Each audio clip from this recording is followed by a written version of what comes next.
Failure is not an option. How many times have you heard it? However, even the best have failed. This is Fail, Inspiring Resilience, where we celebrate stories of vulnerabilities, adversities, and strength, shared by exceptional people to create a more resilient society. Because failure is indeed not an option, it is required to succeed.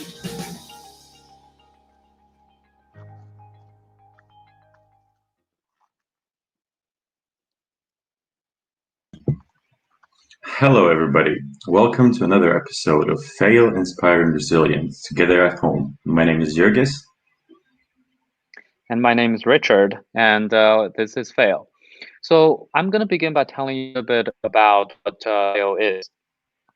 Our world is becoming a lot more experimental and a lot more innovative, with technologies proceeding at a rate faster than it ever has seen before. Along with innovations and experiments come with failures, which is oftentimes a stomach-churning notion that has stopped the progress of many great scientists, engineers, and entrepreneurs.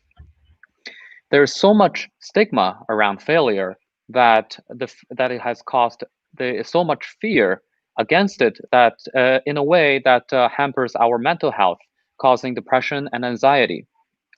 So a few years ago, a group of MIT students and staff researchers decided to come together and say, enough is enough. We need a culture where failure is accepted, where it is okay for people to feel that they can make mistakes, just like every other human being on this earth. So that's how we came with the idea to put together a organization called Fail, which curates talks from well-established professionals who openly share their stories of failures and moments of vulnerabilities. Since COVID started, we've moved our content online. And this is one of our regular events called live chats with different individuals. So we'll be taking questions and comments from the audience throughout the event. If you have anything you want to ask, feel free to add them to the chat on whichever platform you're watching. At the end of the chat, we'll leave room to answer your questions. And now Jurgis is going to introduce the guest. Yes, and I'm very excited to introduce tonight's guest, also known as, there he is, Raven Baxter. She's also known as Raven the Science Maven. She's a creative and engaging science communicator and soon to be PhD in science education. She's the founder of a nonprofit called Science Haven, which houses live interviews and web series for connecting public to science and technology professionals. And she's recognized around the world for her creative ways of communicating science. And this year she was featured in Fortune's magazine 40 Under 40 list. Hi, Raven. How are you doing? I'm doing great. Thank you so much for inviting me here today. I can't wait for our discussion. Yes, same here, same here. To start off on a bit of a lighter note, and also I totally forgot to mention, you've been hailed as the queen of science rap for your creative ways of communicating science through music. Can you tell us a bit more about how did all of that start and this whole way of deciding to communicate science through rap and music? Yeah, I think maybe many people can relate when I say that I've loved science pretty much my entire life and continue to pursue science every step of my academic and professional journey. And I realized as I was going through these different phases of my life that it was so important for me to show up as my authentic self and embrace all of these different pieces of who I am and make sure that I show people, everything that I have to bring to the table. And so I love music, I love science, I love entertaining people, and I love teaching. So it was super natural for me to bring all of those things together and make one cohesive project. And that became making science rap music videos. And turns out that people really love what I'm doing. And I'm so appreciative to have the support. That is truly a wonderful way. The fact that you push on your authentic self and you're not afraid to show what you want to be to like everybody is, I mean, it's a really wonderful thing to do, and like it's very cool, and like I think it's very inspiring for other people to try to aspire to be that way as well. Thank you. Yeah. Yeah, absolutely. And I think, Raven, putting yourself out there in public, trying to communicate science, which is often seen as, in some aspect, esoteric to the general public, is really brave. And putting yourself out there involves a lot of vulnerability and how one can face it and truly embrace it. And I really look forward to our discussion. But before we get into some of the details, I would very much like you to tell the audience a little bit about yourself beyond what we read on LinkedIn, and in particular, why you accepted the invitation to chat on the class. Yeah, one of the things that I was so excited about when I heard about fail was that as I've moved throughout my life, my journey has not been straight from point A to point B. I think a lot of people look at me and they say, wow, she's had so much success and she's so good at what she's doing. And often people assume that my path was very linear. The reality is it was not. I had a lot of ups, a lot of downs, a lot of times where I was super successful, and also times where I wasn't and I completely failed. For example, I grew up a very smart child, very inquisitive about the world around me, and always asking questions about what's happening, especially about the natural world, right? Which is why I'm a biologist. But I would take, things that I would see in the sky and say, well, why do clouds have different formations, and why do they bring about certain weather patterns? And I would go read a book and try to understand those things. And that natural curiosity continued throughout my childhood. And when I was in college, the only problem with that was that because I had this natural propensity to like learning and academics, I actually got to college and didn't know how to study, right? Because I was naturally smart. But I wasn't quite a scholar, meaning I didn't know how to apply that intelligence and like put it into practice as far as like fine tuning it and studying. And so when I got to college, even though I was a straight A student in high school, never failed anything, I got to college and I immediately failed because you can't. I mean, as you all know, we've all been to college. That it's not enough to just be smart when you show up to college. You have to be able to study. You have to be able to lock yourself down in the library and make sure that you know the information, right? And that it's not just luck of the draw, just the luck of being smart that you're succeeding. Some people can do that and get through college, but I just wasn't one of those people. I really did have to work harder than I had ever worked before. And although I didn't succeed the first time, right, I had to go home. My GPA was terrible. I laugh now, but like if you look at my transcript, it was like, whoa, girl, I got to get it together. But once I did get it together, once I learned what it was like to be a scholar and what that meant for my daily habits and my everyday practices, I was unstoppable, right? Like I paired my intelligence with my scholarship, my newfound scholarship, and I became like unbeatable, right? It was like the final boss of a video game, right? Nobody could take me down. So, I feel like even though it was difficult to go through that experience, that failure, right? It's super embarrassing, like to come home and be like, hey guys, I failed out of school. I turned around and turned that into a huge growth and learning opportunity. Yeah, for sure. And I think for one thing, you're getting your PhD in 2021, correct? Yes. Yeah. So I'm getting my, knock on wood, I'm getting my PhD as well. So we'll be graduating in the same class. And I definitely relate to you about the non-linearity of careers, a career path, and how the whole world sees the achievement of individuals on the bright side. But just getting that thesis done and being able to stand on the stage of the dissertation defense, it takes so much work, and there's so many ups and downs. or rather more downs than ups most of the time. So I think I'd be definitely be able to relate to that.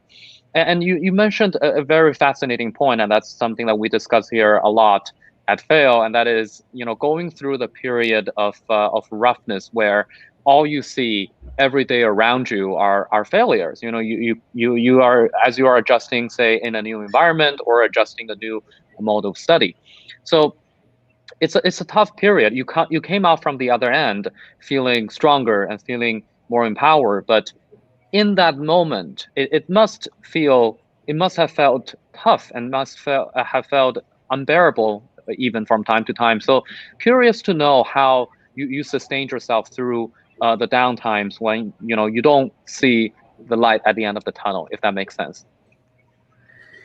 Yeah, I think it's so important to maintain self-awareness and be aware of how you're letting these events in your life impact your self-confidence, and also how you let these events shape your perception of the world around you. It's so easy to just absorb failure and let it impact you in a negative way, because you do, depending on who you are as a person, you might feel a lot of shame in failure, a lot of embarrassment, and that could make you feel very bad. But if you look at it as a challenge point, right, and kind of lean into the rough edges, if you will, and that's a little painful, but it also kind of wakes you up to your weaknesses and things that you have to work on, and take it as a blessing, I guess you could say, for a moment in time where you're learning a new thing about yourself, and you're learning about one of your weaknesses, or a place in your life where you could improve, and take it as a positive. Don't see it as a negative.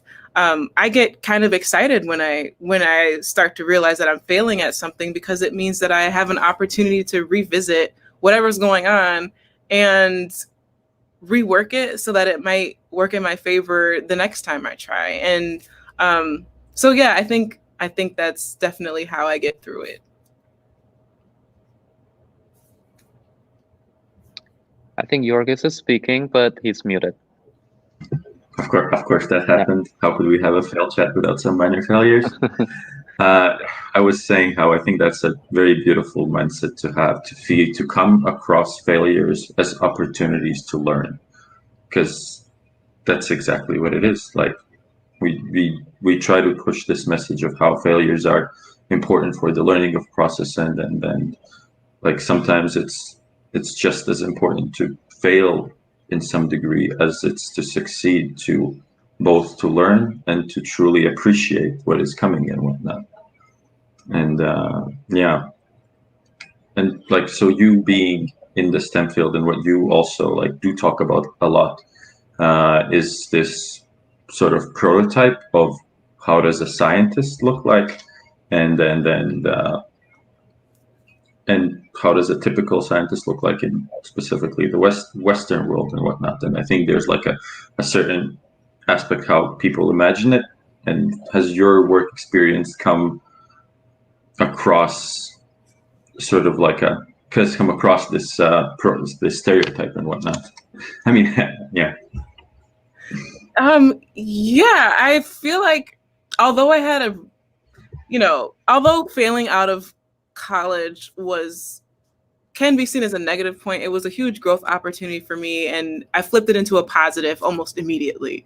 And I can say for my entire academic career, I truly didn't have any significantly negative moments where, I was left with a lasting impact on my entire life, right? I can really look fondly upon my years as an academic and say, wow, that was great, But when I got into the professional environment, and when it came time for me to work, as a professional scientist, I had pretty much the opposite experience that I did as a student.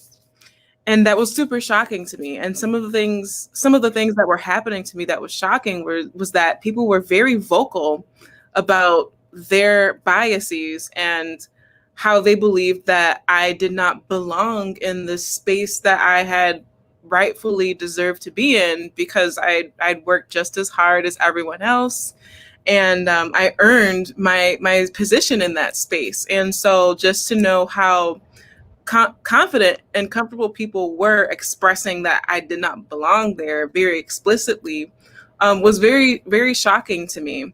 And it happened on multiple occasions. And, it really signaled to me that there was so much work to be done in the culture of STEM that if I had the energy to do it, I was going to dedicate, part of my career, if not all of my career, making sure that these issues are addressed and that people coming in behind me don't have to deal with some of the shocking things that have happened to me as a professional scientist.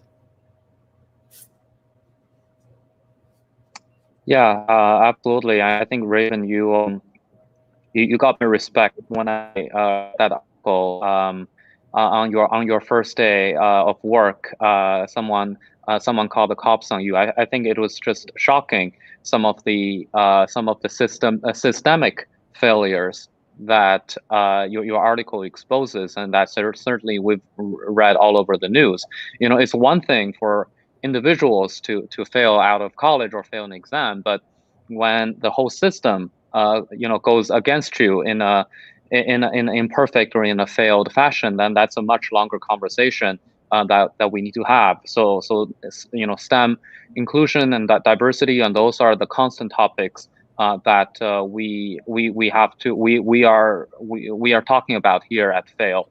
So I guess just a further inquiry along the line of diversity and inclusion. So what has your experience been, since you founded the startup and the nonprofit and started working in the field of STEM inclusion? What are some of the typical conversations you have with people, particularly those with preconceived biases or that impose on what a scientist should look like? Yeah, I work really hard to foster positive and inclusive and like real and educational spaces in STEM, and making people aware of the true nature of what diversity means. And there's so much to consider when we are thinking about improving diversity in STEM, right? We can have diversity, which is just like sheer numbers and representation. But if we don't have like equity or inclusion, then we'll never really truly have diversity. If we don't have cultures and environments in STEM where people feel welcome to stay, right? Even though they're being recruited into our fields, if they don't feel like they're welcome and that they should stay, then we'll never have diversity, right? No matter how many people we bring into the field. So I feel like it's my main priority to make sure that people understand that, and also understand what their role is in making sure we have these environments where people feel welcome. And also that diversity isn't just really what we look like, right? We could have a million people in the world who look just like me, but we could all have different personalities, different belief systems, values, different ideas, different socioeconomic statuses, different education, right? All of those things play into our identity and our total package. And I think that we need to do a better job of respecting that everybody's coming into STEM with a total package that's more than just what they see on the outside, and making more spaces for people who are different in all of those types of ways is how we're going to move the STEM culture forward and ultimately achieve diversity. Mm-hmm. You mentioned a very interesting point about what diversity really means. And I think for many folks that I've at least spoken to, they say, oh, diversity is just a numbers game, right? It's 50% this, 50% that.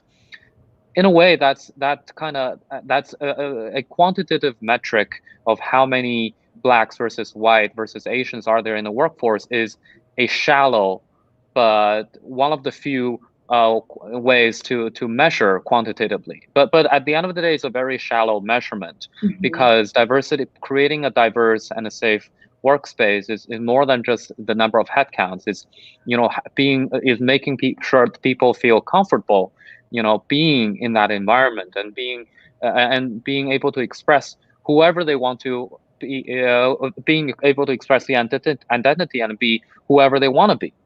And for me, that's much more important and much more impactful than, you know, counting the number of heads who belong to certain groups. So just want to put it out there that you know, we really resonate with you on that. And you also brought up a very important point about, you know, what an organization should, quote, look like, and that, you know, goes right along with our ideal to find different role models, right? Because for us, what we're trying to do here at Fail, you know, we bring speakers, successful people like yourself, so that you know, more people can relate to you, right?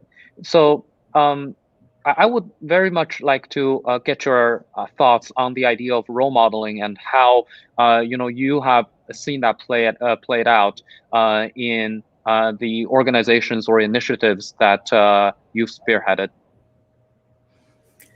Role modeling it's so important, and it is a big piece of actually my doctoral research.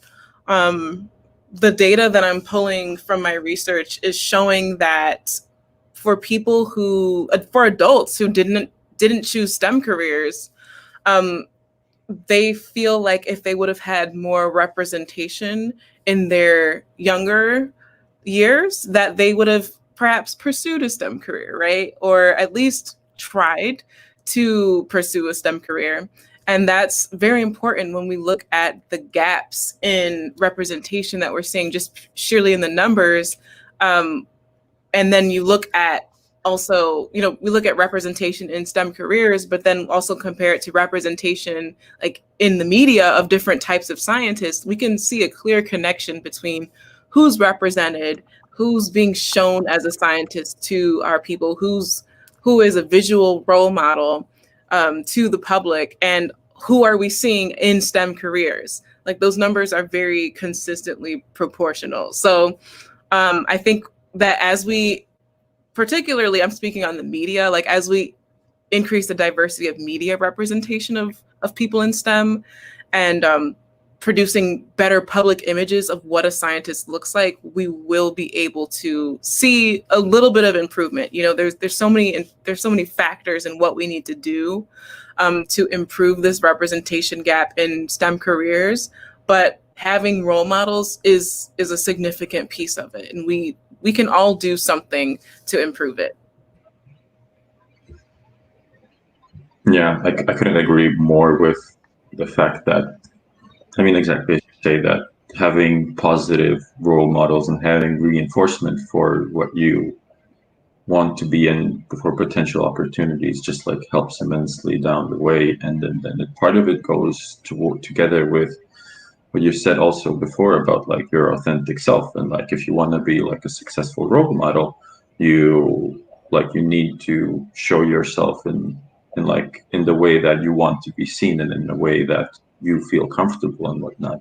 And I want to hear your thoughts about it, because like in how everything goes today with like how much media pushes like the perfect images of like this and that, and you should like be like this and you should do that. And how do you keep yourself ahead on being your authentic self while being pressured from all sides to be in a box? Yeah, I really do feel like it's my service and it's my duty to be myself and to be someone that people can relate to, and be someone who's accessible to the public, and tell people what I care about and what I believe in, and show people that I'm not just, you know, a bag of information. You know, I'm a person. I have an identity, and I want to share that with people. I do come across some scientists who would prefer to not do that. And that's that's a personal preference, but I truly do believe that it's important that we as people in STEM, especially public facing scientists and us, those of us who are interacting with the public, I really do feel like we have the duty to be relatable. And when we talk about diversity, right, when you the question that you posed, we're talking about different boxes that we put ourselves in.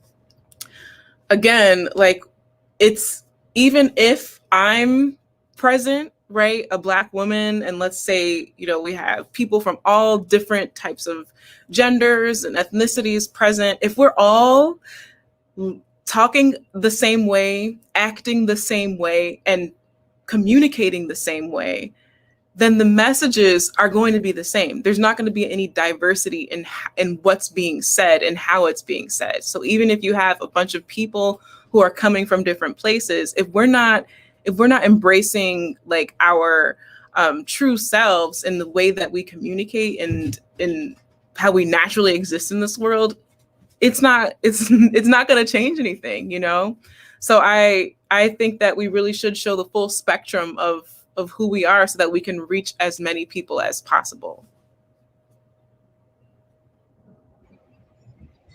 Yeah, I agree. That's an important part, and I feel like that showing this whole spectrum of us also helps us to build stronger relationships and build stronger communities, and this way create our support systems through trust and through ourselves and whatnot. And then as you said in the very beginning of that question, how like some scientists don't really want to do that and be that way. They don't really want to be in this spotlight, so to say, to affect and to try to build stronger, more powerful bonds. But do you think that's something that, like, should that change? Should that be, like, so to say, like a partial goal of a scientist who does want to be like someone in academia? Should they also think about how they want to affect people and how they want to build themselves and their communities around them? Absolutely. Where I was going with that was, like, some scientists don't want to appear as being political, like, huge quotation marks, being political by expressing these different parts of who they are and different parts of their identity. Some people really would prefer to just be like, straight and narrow and kind of ignore all of these things that are going on in the world and that impact the people around them and impact them as well as an individual. And so, I don't like to force people to be one way or the other, but with that being said, I really do feel like if people who at this point in time who haven't used their voice to make positive changes and to impact change in a great way for the world and the public, I think that they're doing a disservice, right? If you have the authority, if you have information, and if you have any way of reaching out to people and connecting with them, and you don't take the opportunity to do that, I feel like that's not what we should be doing, right? I don't think it's political to be your unapologetic self, right? There's no politics in just getting out of the box and showing people who you are as a person and allowing people to connect with you. And I think that we definitely need more of that. And I think that every scientist really should have a goal of leaning into breaking some of these barriers in what science looks like. Yeah, for sure. And I think we as scientists do have the responsibility to represent the field that we pursue, dear to our heart. So Raven, we've talked a lot. We've covered a lot of ground. We've covered, your personal failures, you are back when you were in college, the systemic failures, STEM, inclusion, as well as fostering role models, appropriate role models, and the communities that support individuals as they're going through the rough time, and also supporting the society as in these critical times. I want to bring to light an important topic that we've always discussed in the past, and that is the affordability to fail. Right, different, like you said, it's important to find role models that address different communities, and those communities have different needs. And guess what? Some of those communities can afford to fail more than some other communities, depending on their racial, sexual identity, and socioeconomic backgrounds. So as we are working, as we're building these different local communities, supporting people through rough times, what are we supposed to be cognizant of? That not everyone are on the same bandwidth. Not everyone's on the same bandwidth to experience rough times. Not everyone can fail, and because they represent different costs for different people. So yeah, curious to hear your thoughts on that front as it relates to your work and your experience. Yeah, I can definitely pull from some of my experiences having worked in higher education and seeing what college students are going through on a day-to-day basis and what's causing them stress and what's setting them up for failure at the door when they get here. I mean, just little things that people probably don't think about, especially if they don't struggle with academics. But for example, a lot of students who are coming from economically disadvantaged backgrounds also are coming at like somewhat of an academic disadvantage due to the quality of the school systems that they're coming from. So a lot of students coming into STEM need to take remedial like math courses and etc. Oftentimes those courses they're not offered for credit, right? And so what happens is we have a lot of students coming in and they see like, oh, this remedial math course, it's 0 credits, right? I need the course, but I also don't want to be behind in my education. So they'll not take the remedial math course and sign up for a regular math course because they want to be with their classmates. They want to be with their cohort. And it's kind of embarrassing, I guess, for some students to sign up for that course knowing it's the remedial math course. So, but what ends up happening is they're kind of cheating themselves out of getting that extra help that they need and going into a math course that's not quite their level yet and failing, right? And then they end up being financially set back because they didn't want to take a 0 credit course, just to get the extra help. So like that's just one little example, right? And that could throw off somebody's entire trajectory. Also, like there's little things like, transcripts. Some students end up failing and having to leave school, right? And maybe it's their second year of college and they maybe got kicked out of school because of bad grades, like I did, right? But some students owe the school money and maybe they took out a loan or something, or they just owe the school money for whatever reason. Some schools will not give you your college transcript unless you pay off the money. And so I've had students who finished like 60 credit hours, maybe they didn't do well one semester, failed out, but they owe the school money and they want to go to a different school to try to get their grades up, but they can't afford to pay the school back the money. So I've seen students start from scratch because they couldn't afford to pay the school back. And so instead of working, to pay off thousands of dollars of debt to the school, they ended up starting from scratch at a different school and completely restarting their academic journey. Like those are the things that people don't talk about, the affordability to fail. So, if you had come from an economically advantaged background, your family could just say, oh yeah, we'll pay your debt, go get your transcript and you could transfer to another school and pick up right where you left off. Mhm. Like it's those things are small, but it's major, and these are things that a lot of people aren't aware of. Yeah, yeah, and those I would say are the loopholes in the system, the little or the big systemic failures that are causing troubles in in daily troubles in individuals. And in a way, I would like to say that all of us on this call, we are privileged in a way. We can afford we can afford educations, we can afford having the discussion about setbacks, experiences, and how we can deal with it. But truth be told, there are the kind of failures that we experience are very different from the kind of failures that people from different communities oftentimes experience. So it's just adds to another layer of conversation that we need to consider as we're going as we as we press ahead with the important topics of destigmatizing failures. Jorgen, it looks like we've got some interesting comments from the comment section. Would you like to read out some of that? Yeah, yes, sure. So Francesco is asking on our YouTube stream, people may try hard to create more inclusive environments, but we are all victim of having implicit biases. How can we help each other realizing when we hurt someone, although we truly didn't mean to?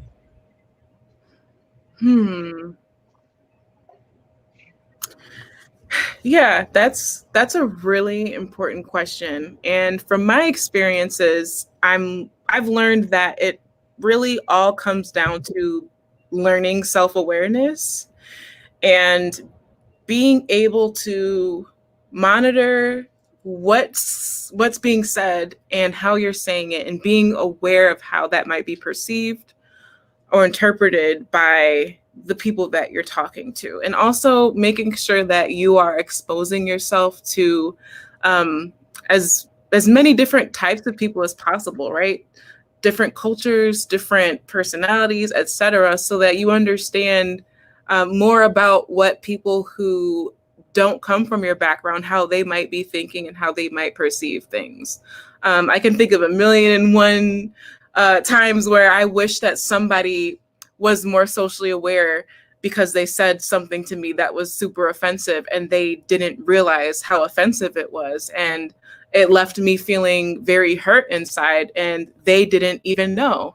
But I feel like if they would have been more socially aware, I don't think those situations would have happened.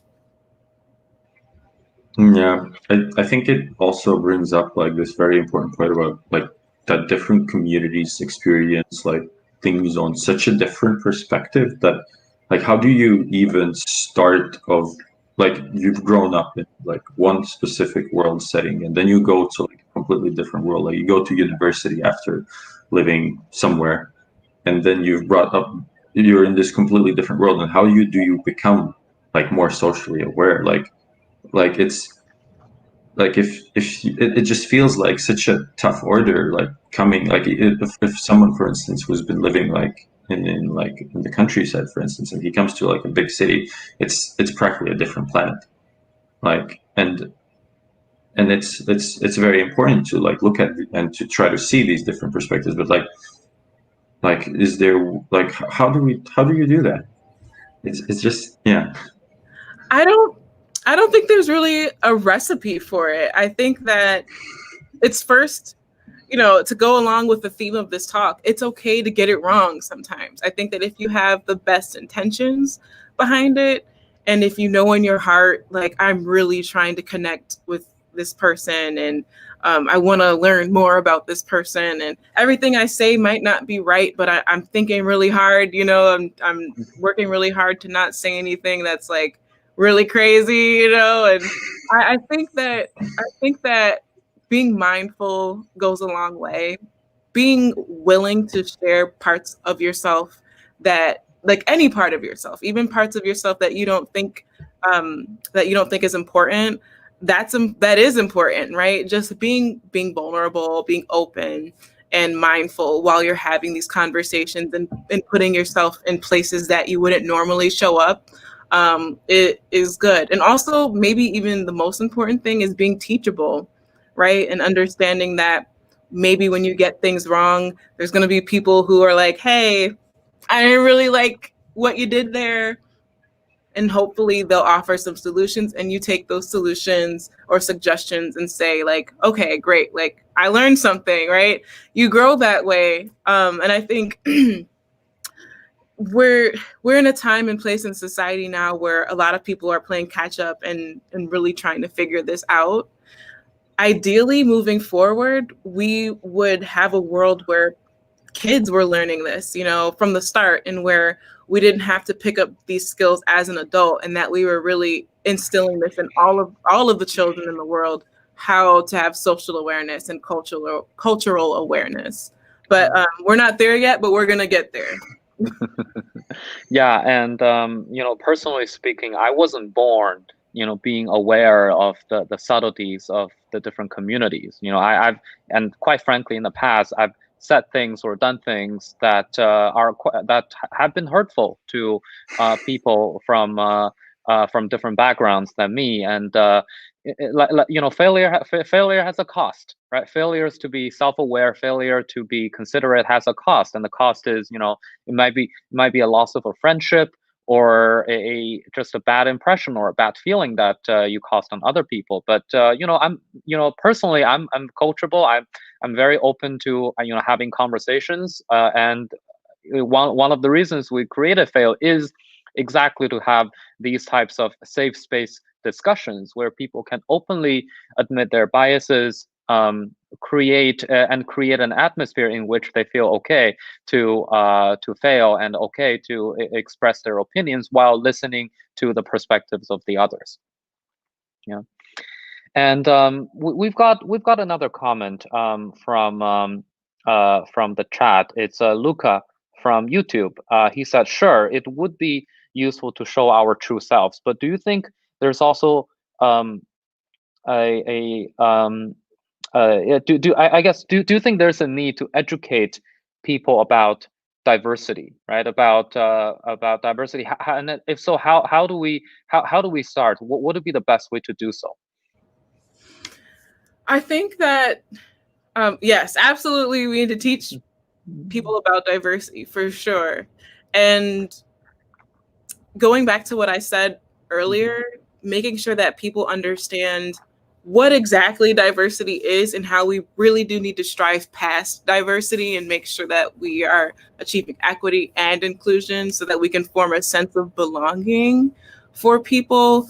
That is what we need to be teaching people, like fostering a sense of belonging, and not just like how to look at numbers, you know, and determine whether something is diverse or not.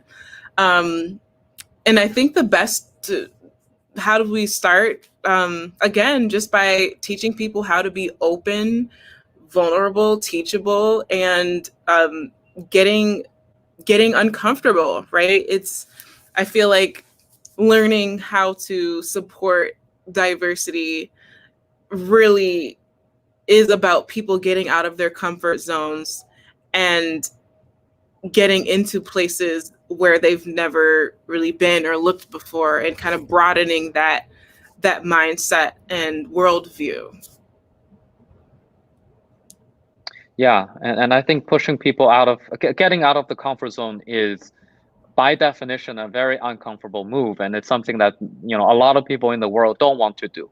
But I think certainly through your work, through the work of many advocates like yourself, we would certainly be able to, you know, have a guided conversation where people would at first feel scared about, you know, embracing a new reality they've never faced, but hopefully gradually they'd be able to accept a worldview that's different from theirs, and that sort of in a way challenges their old thoughts, but hopefully that will plateau down to something down to something that's more acceptable and that hurts people less. Off the top of your head, do you have an example where you know, someone said something hurtful or something that's not really that doesn't really represent who you are or what scientists are, or what a particular individual should be, and then you kind of, how do you have an example where you had that kind of conversation and it happened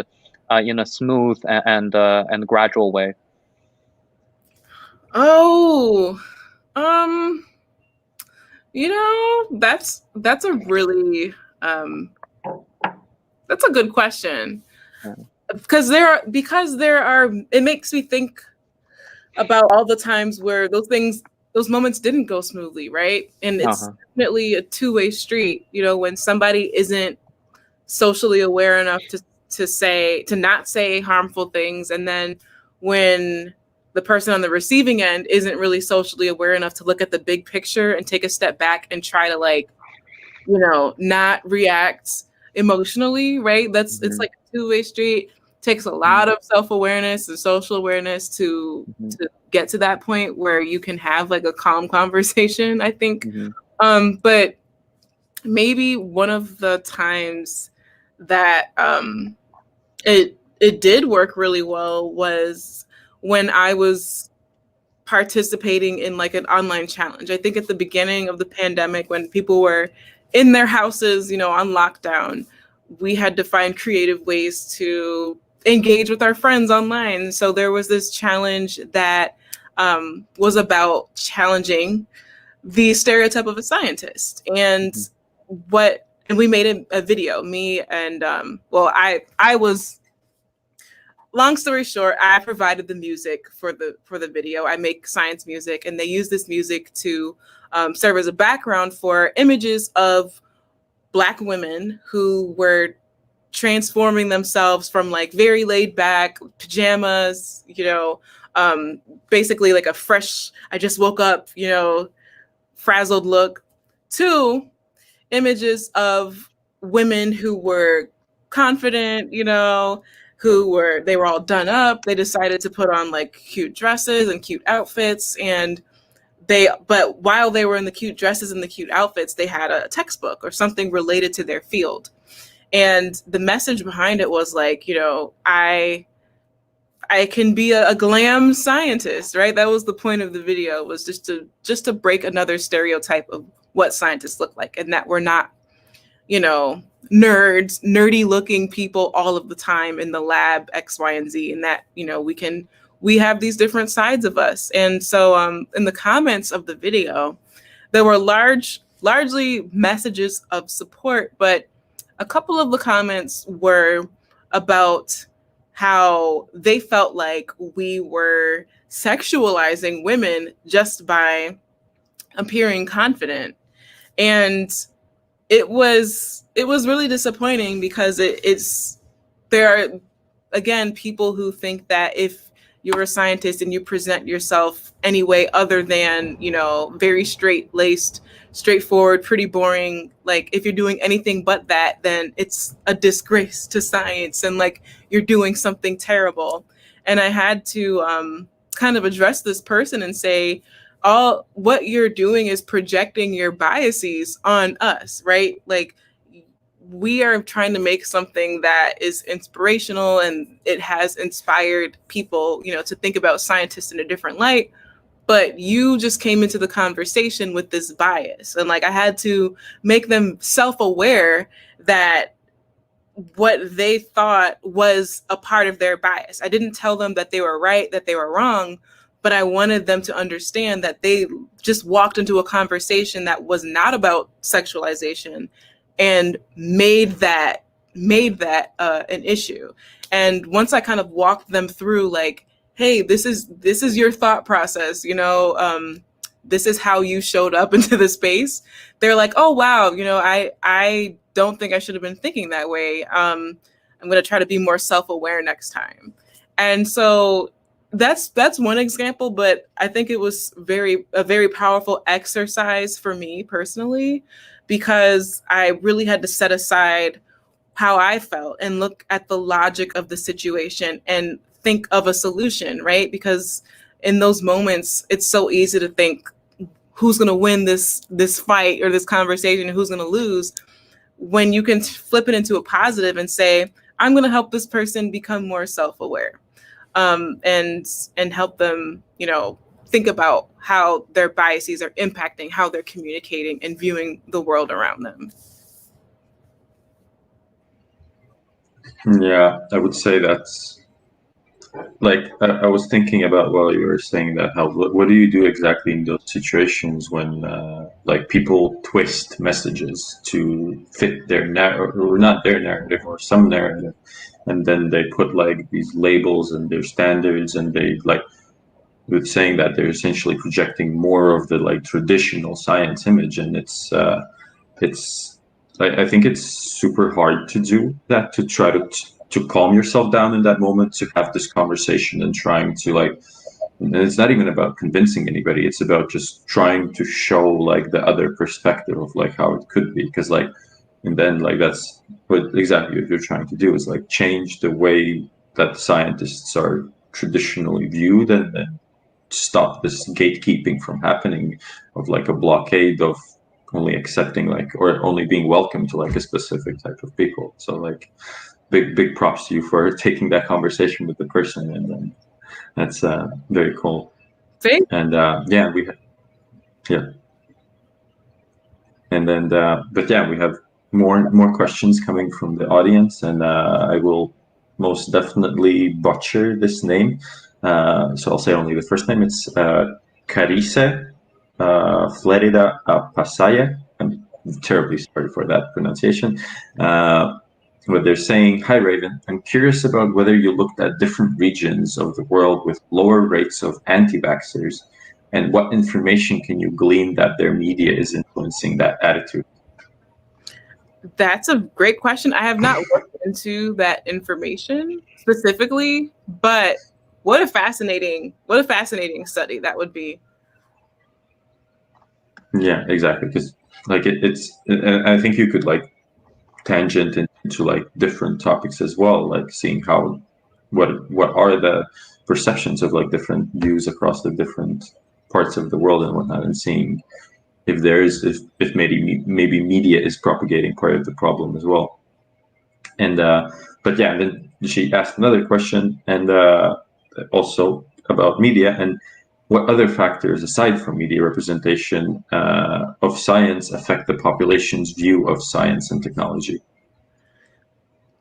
Really everything in our environment, from our cultural background to,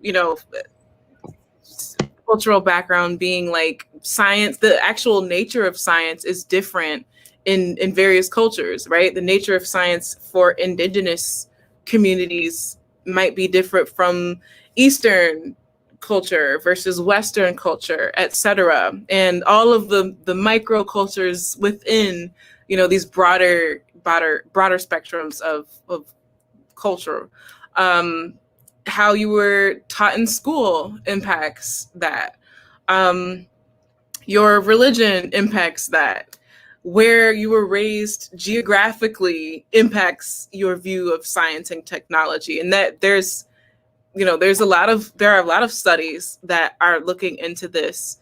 And it's a very interesting question, and there's no small answer, but literally it could be anything that influences your view of science and technology. And media representation is a small part of it. But as we grow to just almost an entirely digital society, it seems like, especially throughout this pandemic, we know that what we see in digital spaces and what we are seeing in the media is having an increasingly large impact on how we associate those images with our everyday lives. We know that media images impact how we perceive the world around us. So, yeah.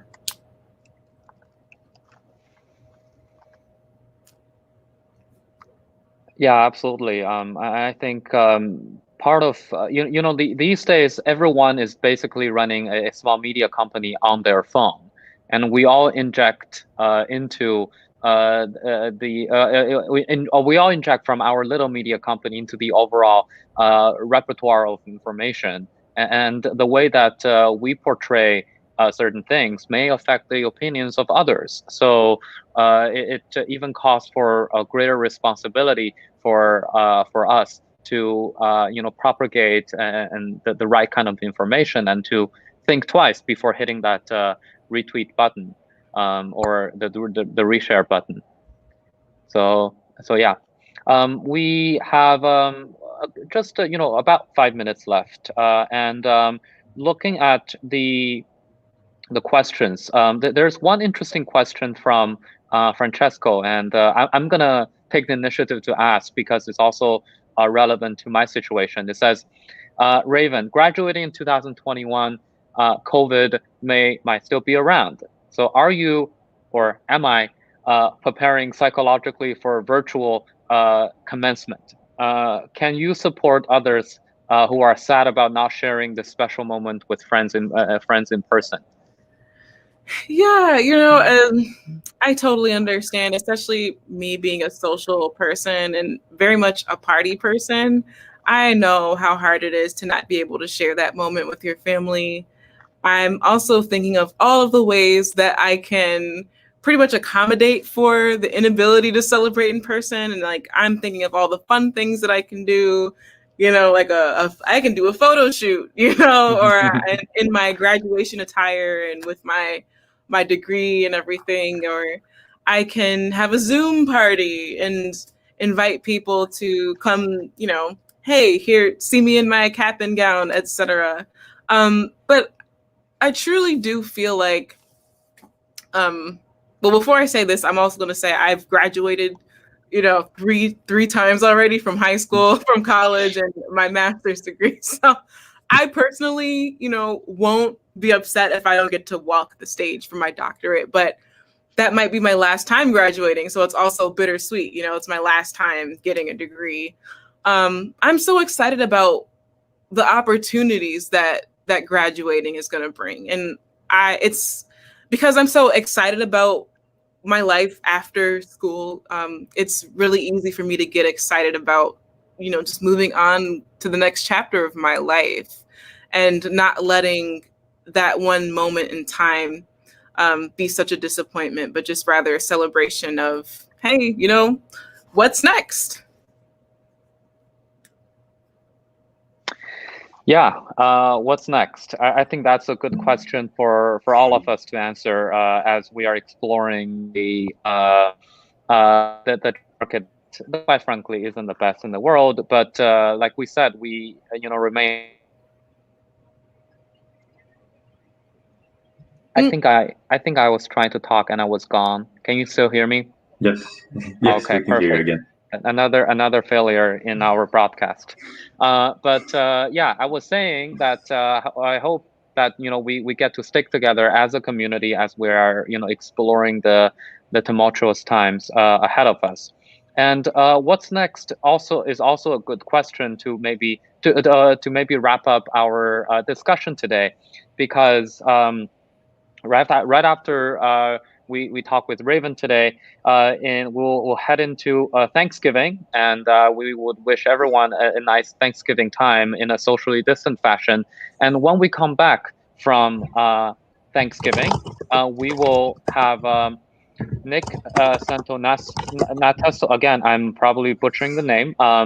Nick, who will be joining us to talk about resilience and failures.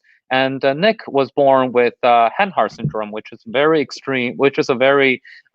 extremely rare condition that left him legless and missing an arm. And despite all the challenges ahead of him, he still manages to be a professional bodybuilder and has built a successful career for himself. So it'll be very interesting to engage with him.